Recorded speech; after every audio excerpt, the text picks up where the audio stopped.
I guess we'll do it when he tells us to do it. Sounds good. Sounds good. Okay. Maybe work for us.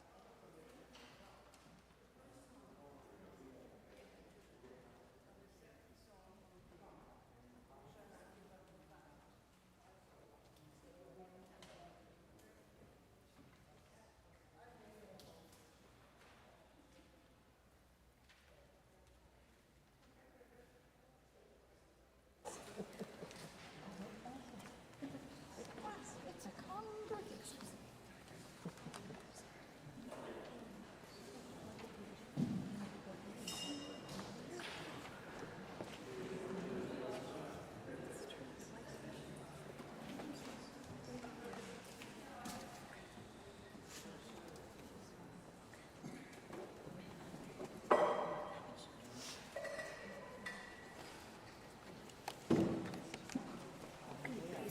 Can you tell us when to start?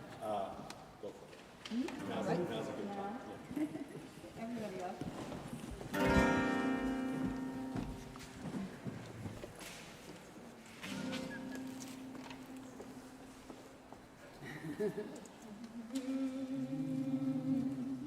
I'm on my way, I'm on my way, and I won't turn back. and I won't turn back.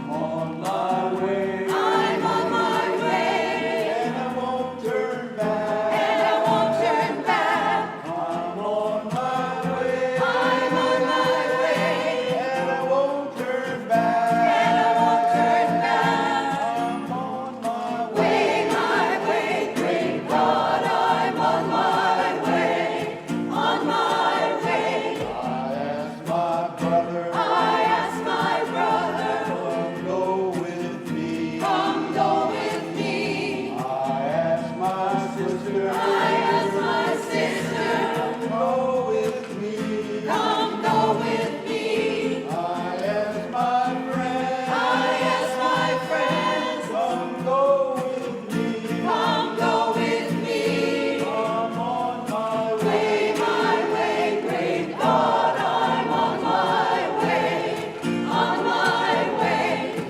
You can't come, If you can't come, I'll go anyhow. I'll go anyhow. You can't come, If you can't come, I'll go anyhow. I'll go anyhow. If you can't come, If you can't come, I'll go anyhow. I'll go anyhow. I'm on my way. My way, great God, I'm on my way, on my way. I'm on my way Freedom land. to freedom land. I'm on my way. I'm on my way Freedom land. to freedom land. I'm on my way. I'm on my way Freedom land. to freedom land. I'm on my way. My way, great God, I'm on my way, on my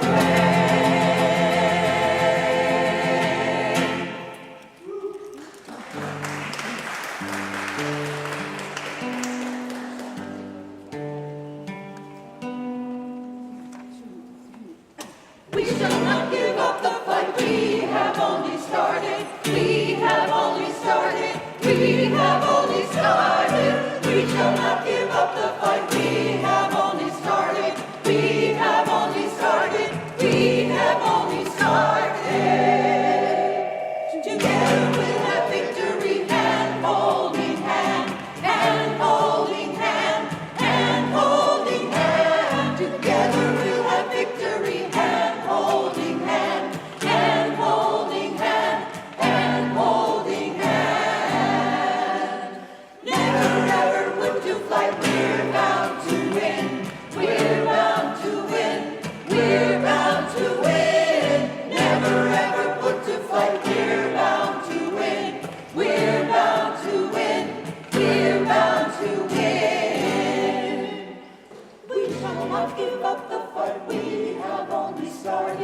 We have only started. We have only started. We shall not give up the fight. We have only started.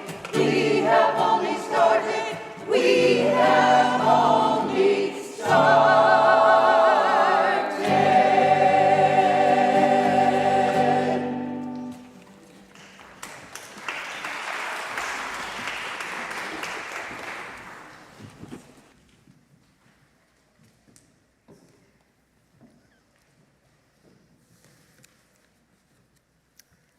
Thank you, Rockin' Solidarity, for our beautiful opening music.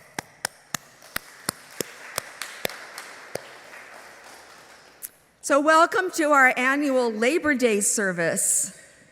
I am Reverend Millie Phillips, a community minister associated with San Francisco UU, and I am joined on the chancel this morning by our worship associate, Daniel Jackoway. We hope all of you here or on Livestream have an order of service so you can follow along in worship. For those who are joining us on Livestream, if you have any issues or problems during the service, please know that someone is monitoring the chat to answer any questions. And a reminder concerning COVID, I know there has been an upsurge again, so if you are fully vaccinated, we are no longer requiring masks to attend our services. However, we do encourage you to wear them when inside, both to protect yourself and those who may be more vulnerable to illness. We thank you so much for caring for each other. And lastly, a hearty thank you to all who are making this service possible. A warm welcome to all of you, and special thanks to our musicians, of course, Rockin' Solidarity, San Francisco's Labor Choir, directed by Pat Wynne, and to Mark Sumner, our music director and pianist today. To Jonathan Silk, our AV and sound expert, who I believe is also monitoring chat today. Chuli Ong and Eric Shackelford on cameras. To Daniel Jackoway, again, for being our worship associate. To Judy Payne for the flowers we have decorating our space today. And to Linda Messner for leading our usher team, and Mateus Salazar for helping us function in our building this morning. Today's service is an annual tradition for our congregation. It honors work and those who do it, and the contributions especially of organized labor to advancing social justice. And now let us begin our service with Daniel leading our chalice lighting.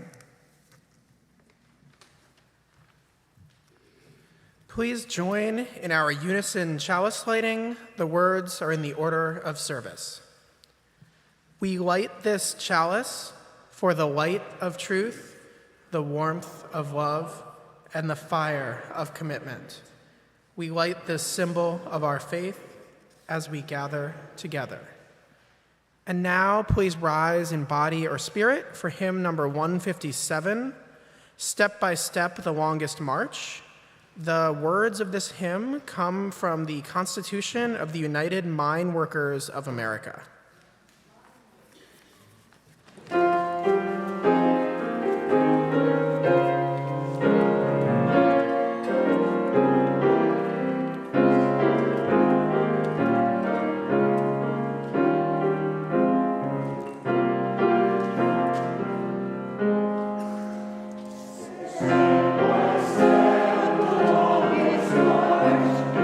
be won, can be won.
Good morning. I'm Galen Workman, a member of the Board of Trustees. Last week's announcements was read by Trustee Linda Enger, who mentioned that she's been here as a member for 50 years. I confess I am just an amateur by her standards. I've only been a member here for 41 years. But we all have a first moment here. And if this is your first time joining us in person or watching us on live stream, thank you for joining us. If you'd like to receive a copy of our email newsletter, which includes a link to the order of service in the Sunday live stream, you can fill out one of our yellow connection forms. You can file those forms are in the pews in front of you. They're on the welcome table out front, and they're also in the order of service on the live stream. The order of service does list events and links to opportunities to connect. Please engage in any and all of them, and I want to call your attention to a few special events. First of all, this afternoon, the Economic Justice Working Group invites you to join them for a presentation of From Wharf Rats to Lords of the Docks, The Life and Times of Harry Bridges, starring Ian Ruskin. The one-person performance will be done at 12:30. It is free, and there'll be a lunch with a nominal cost before it. So please come and join that.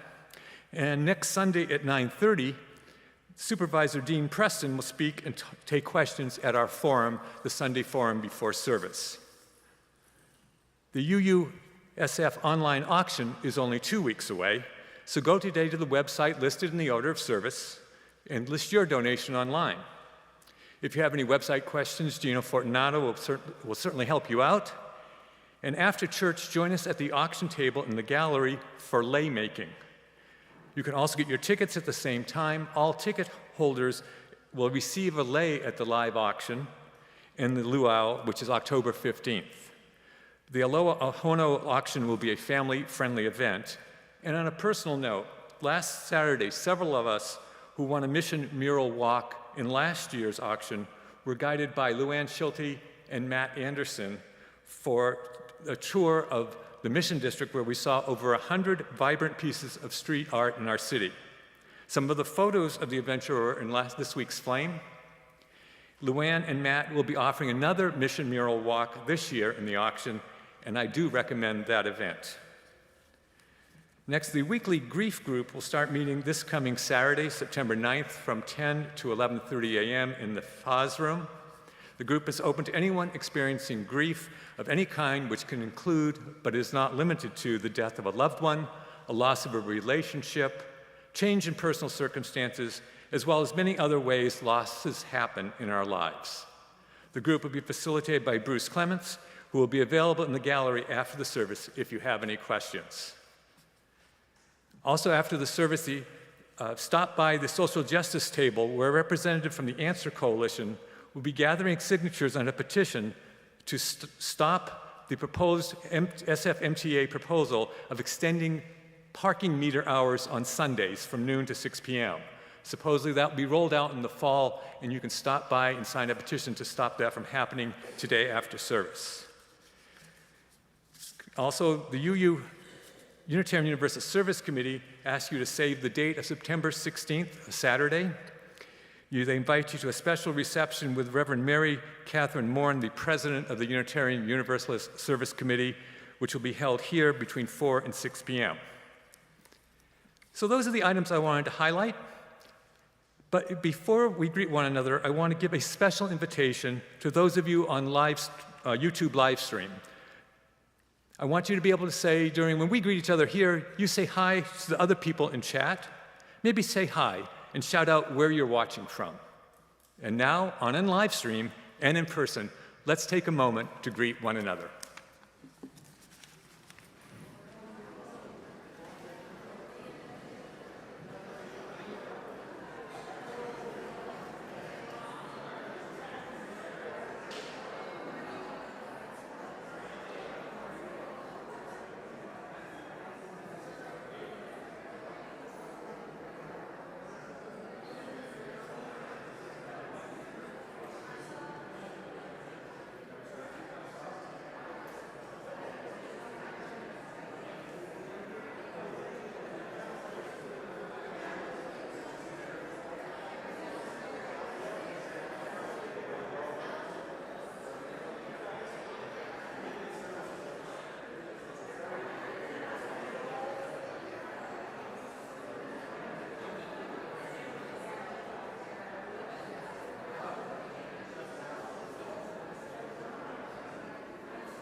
Please join in our unison covenant and sung doxology.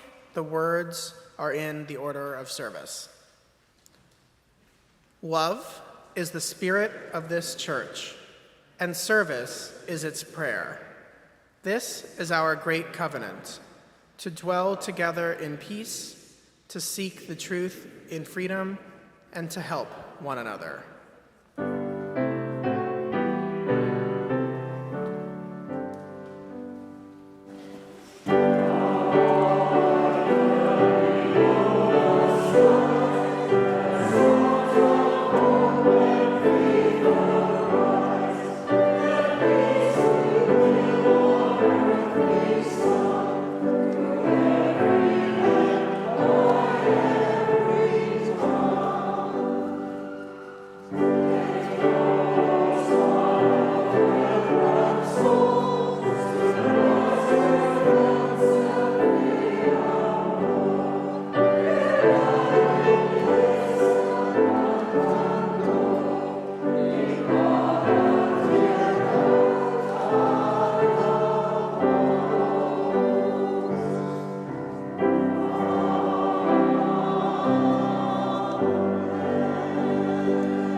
I have spent my whole career in what can only be described as cushy tech jobs.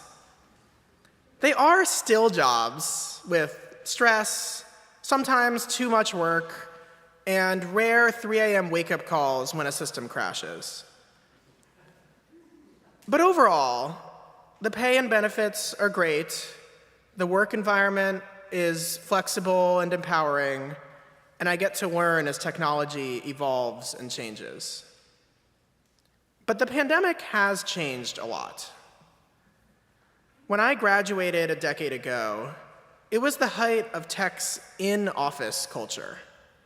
My first job served 3 meals a day, there was a gym, happy hour every Friday, the works.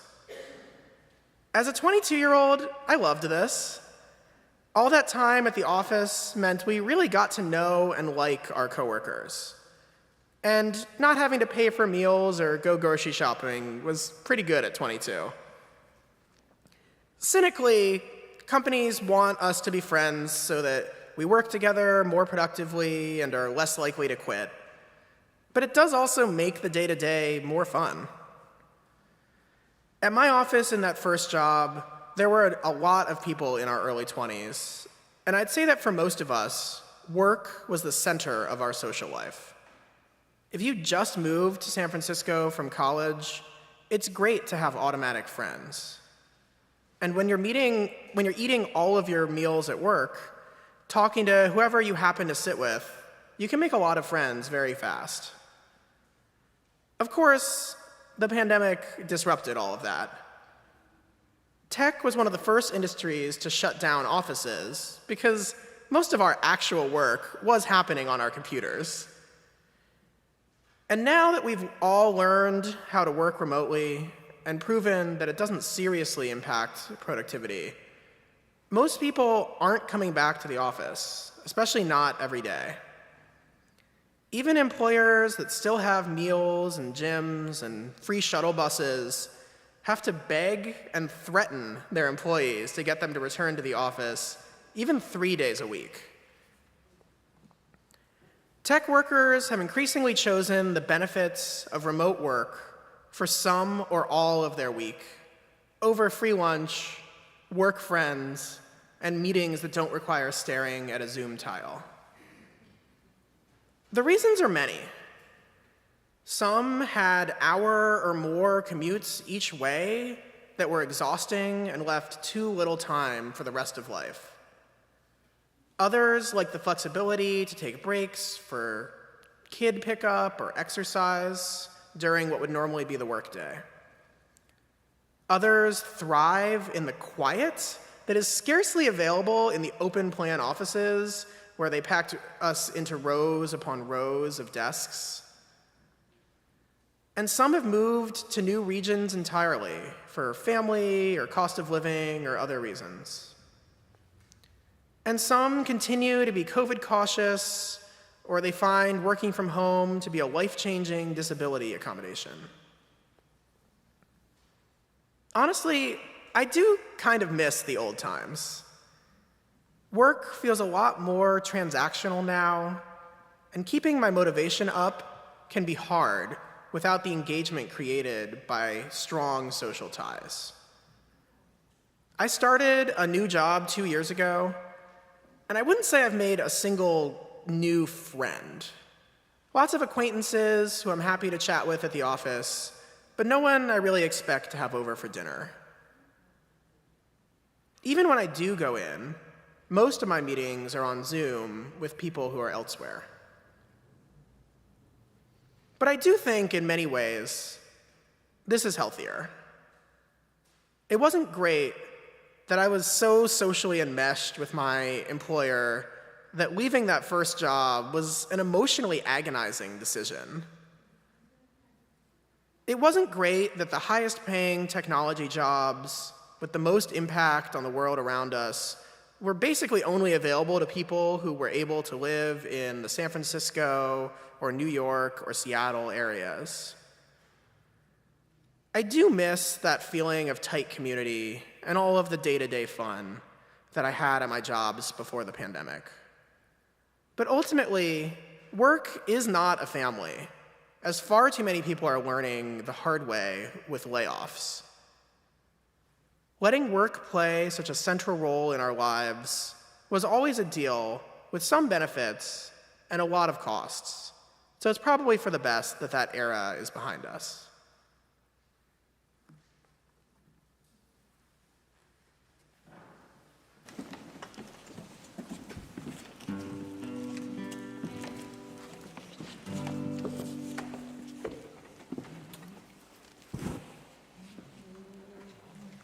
Freedom is coming, freedom is coming, freedom is coming, oh yes, I know. Freedom, freedom is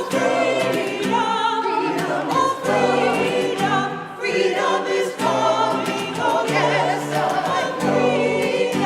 Freedom is coming, freedom is coming, oh yes, I know.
May the work that I have done speak for me.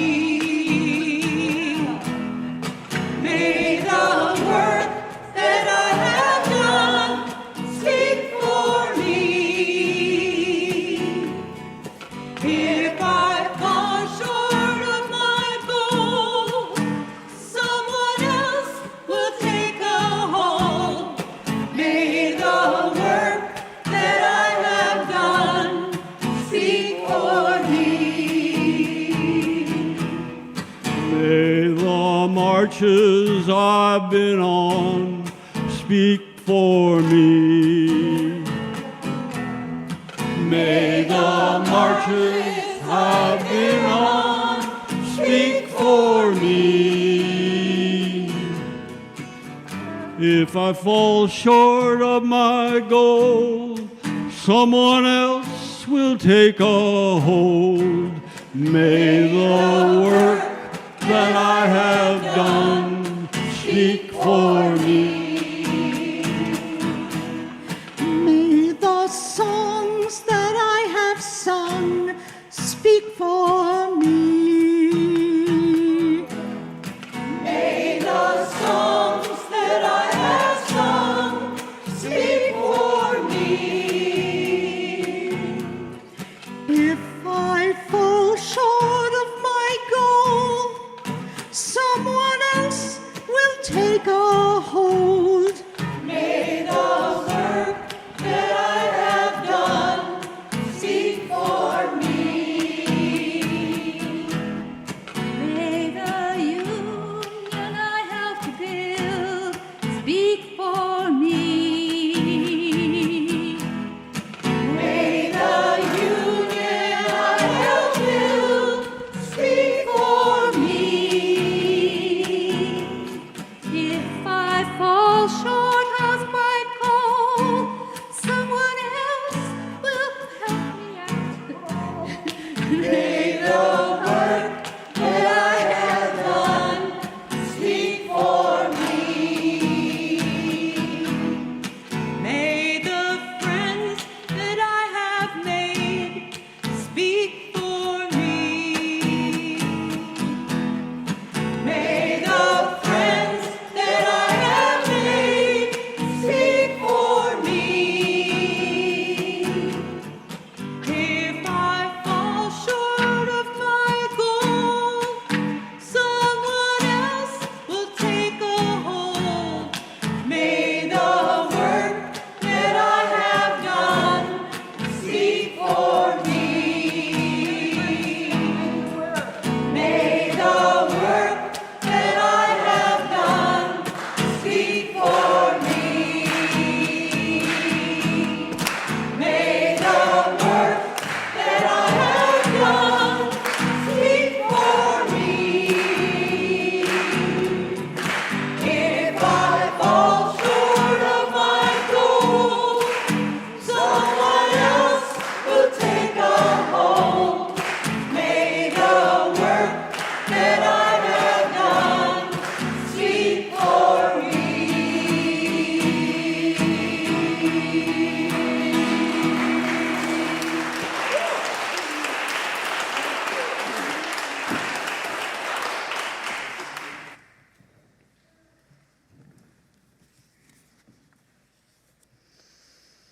Thank you again so much for those stirring songs.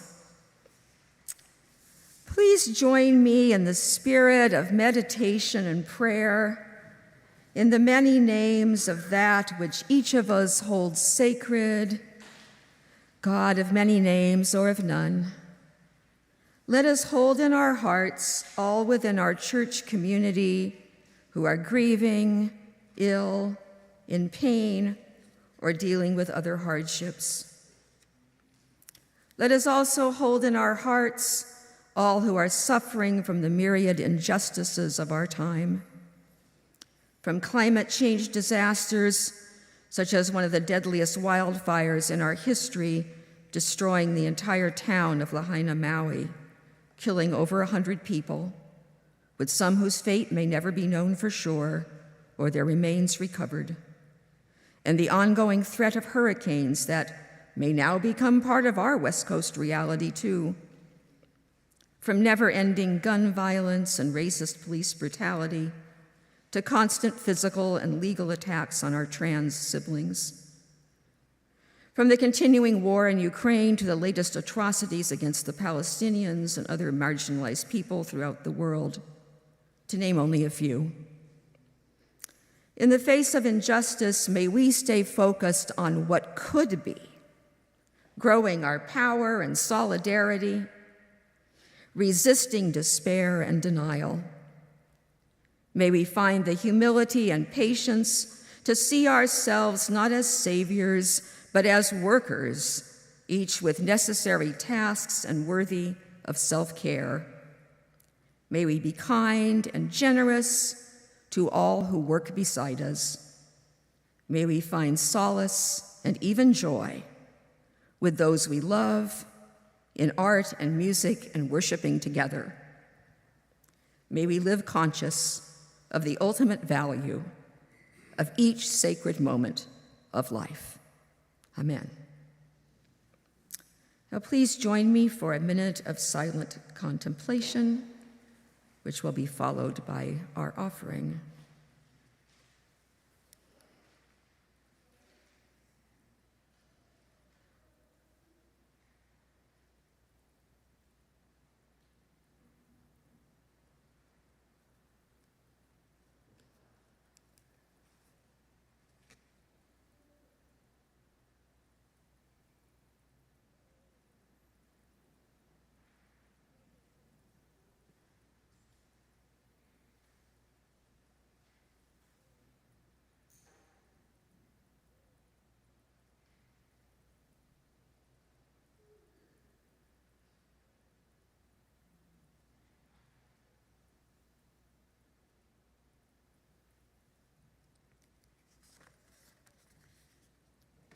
Thank you.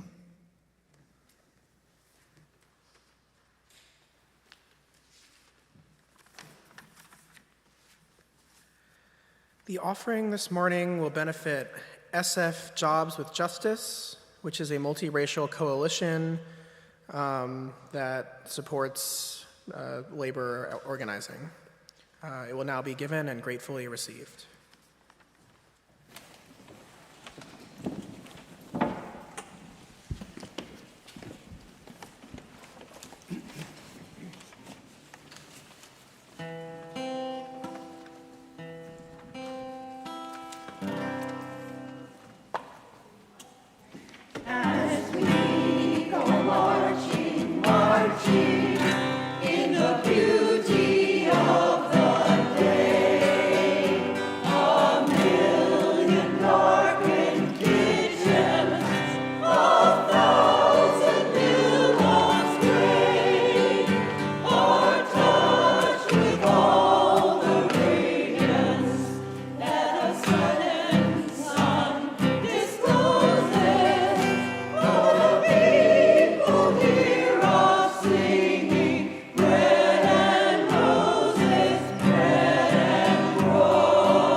Where a meeting it was called, and when the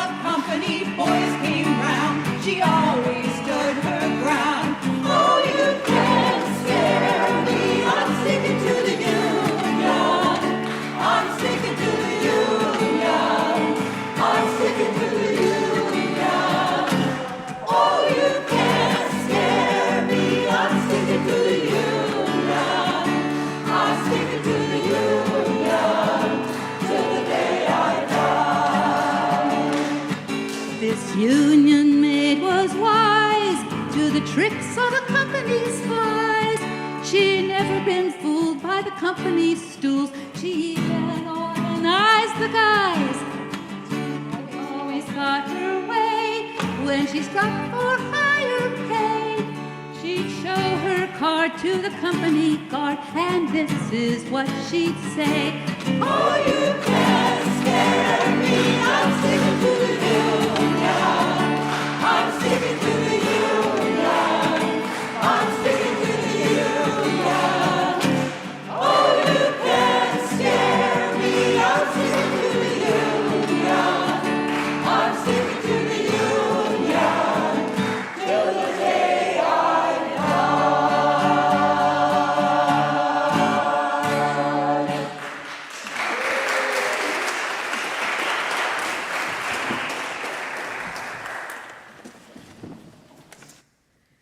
Thank you for singing two of my favorite songs celebrating women workers. As with previous Labor Day sermons, let me start by quoting with words from the great labor anthem, Solidarity Forever. They have taken untold millions that they never toiled to earn, but without our brain and muscle, not a single wheel can turn. We can break their haughty power, gain our freedom when we learn that the union makes us strong. It is not just the union movement, which has been reviving and gaining a lot of much-needed support in the last several years, but also a cultural shift in our attitudes toward work during the pandemic that is causing us to consider what gaining our freedom might look like. Indeed, the rise of labor and the change in our attitudes influence each other, especially among younger workers. Rather than focus primarily on organized labor, this time I am going to discuss work itself. Earlier in the service, Daniel addressed the changes that have occurred in tech industry work culture. And in different ways, depending on the type of job or industry, our beliefs about work are shifting throughout our society. Unions ask, what makes work bearable and gives workers dignity? What is adequate compensation? What benefits and protections do we need? What working conditions will keep us safe and healthy? Yet, unions were not, for the most part, asking this key question any more than the rest of us. What is a good job? Throughout history, people have had to work in one form or another. It's how we get the goods and services we need or want. For this reason, most of us accept that we have to work for our own needs and for the common good. And quite a few of us, though not enough, have gained the privilege to work in jobs we generally want to do. But do we have to work the way we do? How we work is governed by the type of economic and political system we live within. Because all must interact within the system, this is true even if you are self-employed or work in a collectively owned business. It is true for professionals with advanced degrees and for minimum wage service jobs, for managers and for entry-level workers new on the job. And even if we question the injustices of our system, as many of us are starting to do as capitalism continues to lead us to the brink of extinction from climate change or nuclear war, or to barbarism at best, few of us, myself included, and I've been a socialist my entire adult life, have really questioned the nature of work itself. It is only when we experience major disruptions that most of us start to question what we have taken for granted. The pandemic was just such a disruption.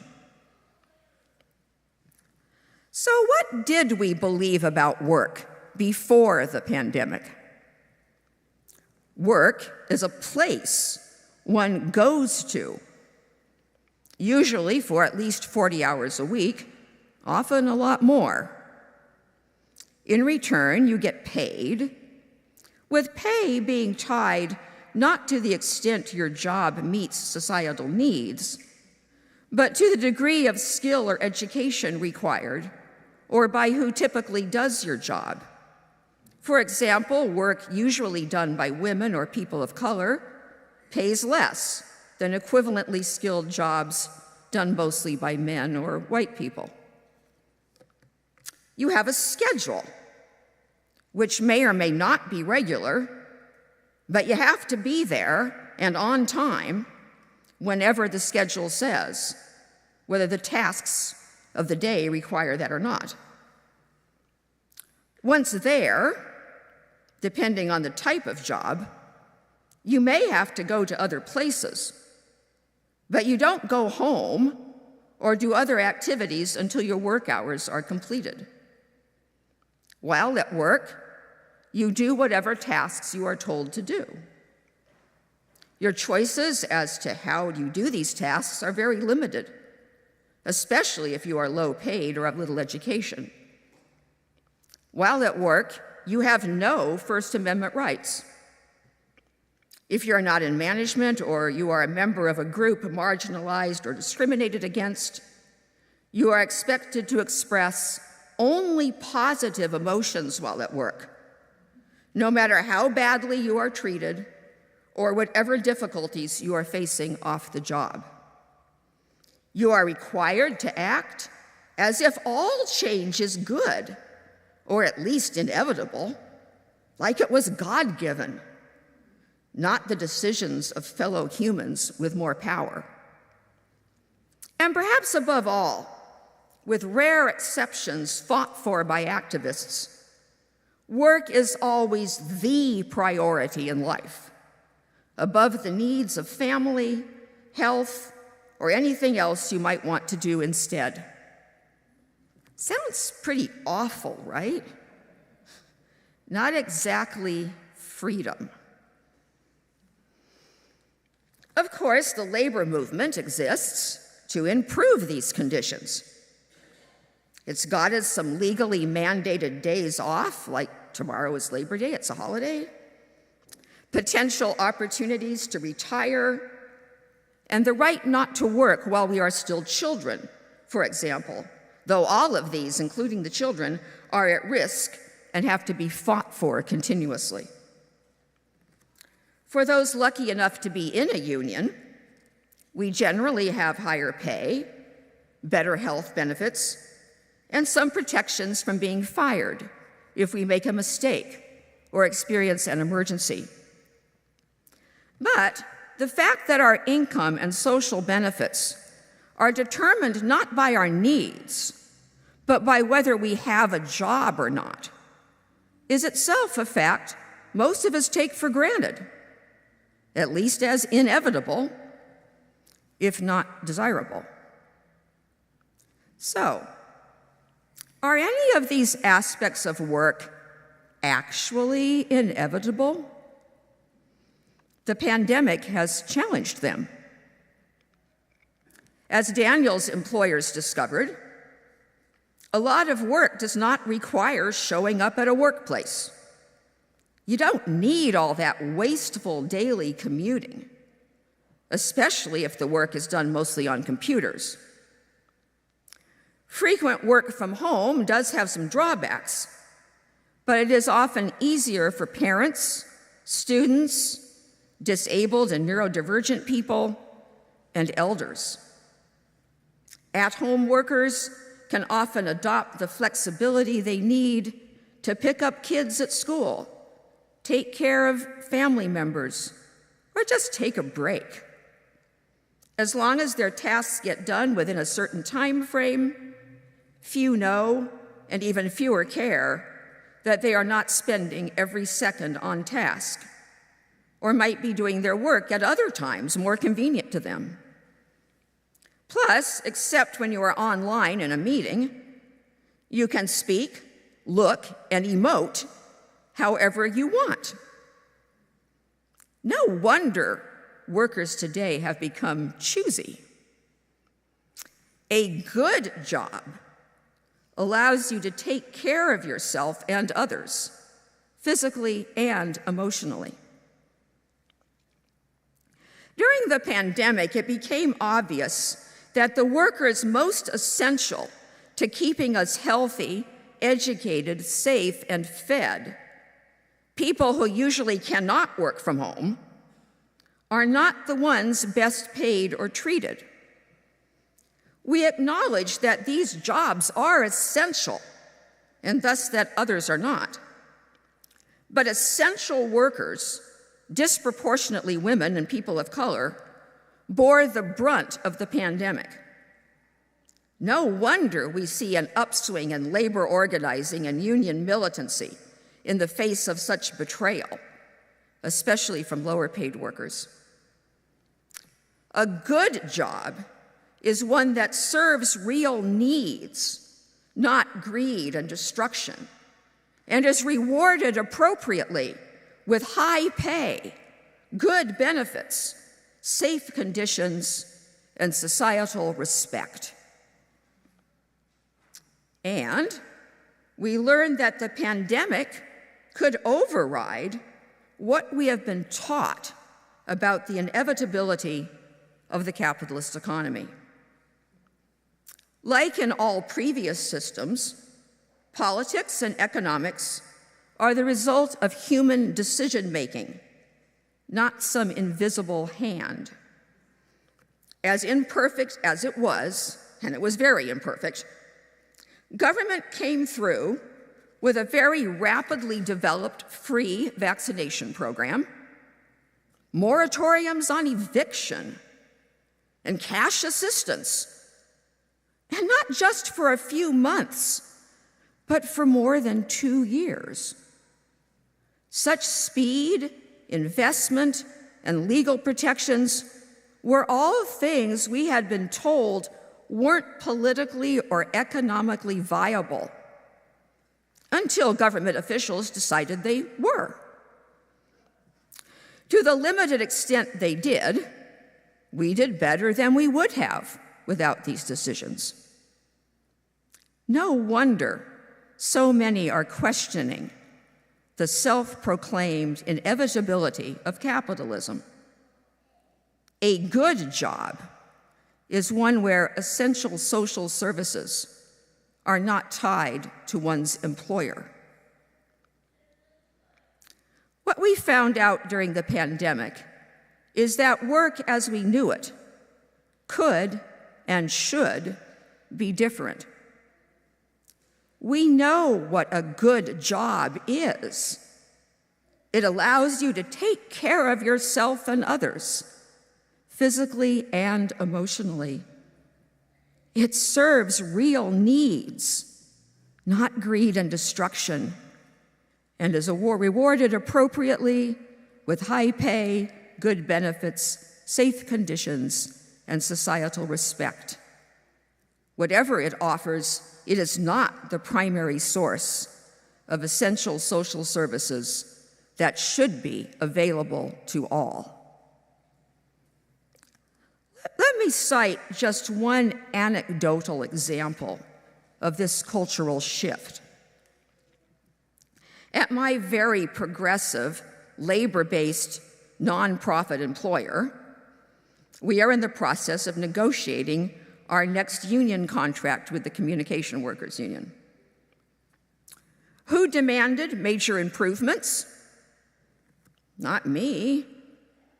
Despite my now 50 years of socialist and labor activism, I had accepted the basic premises of what work looks like under capitalism. I am grateful to be in a job with greater flexibility and more benefits than I am used to. No, it was my youngest coworkers.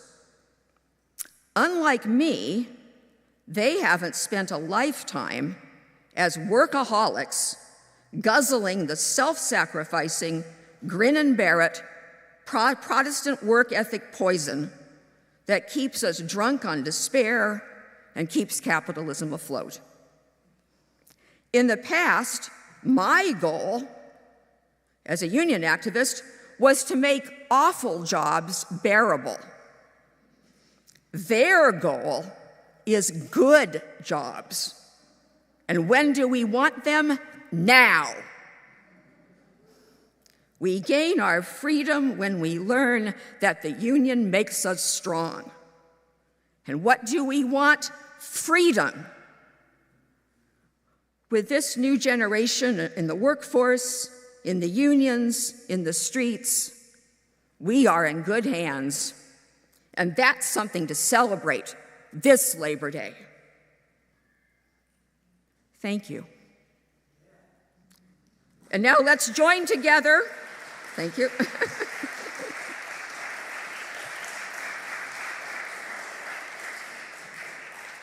Thank you again.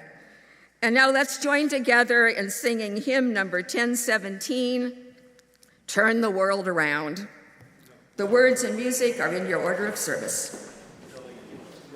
Millie, a new way, I'm sorry. I don't know why I said that. Sorry about that.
Each in our own ways, we are all doing the work of the world.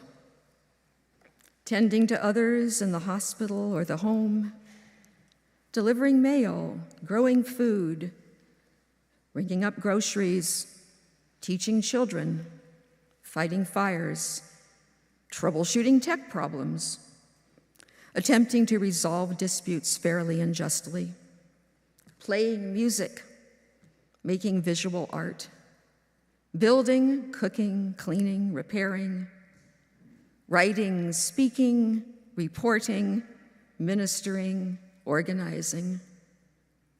Our superpower is that nothing gets done without us. So let's go forth collectively, inspired to use this power to create a world where all jobs are good jobs. Amen. And now let's welcome back Rockin' Solidarity for our closing music. Hi. In the program, it gave us a different solidarity than we're singing. We're actually singing a song. The words were written by one of our singers who have passed, named Larry Orloff. And it's not solidarity forever, it's his solidarity, or our solidarity.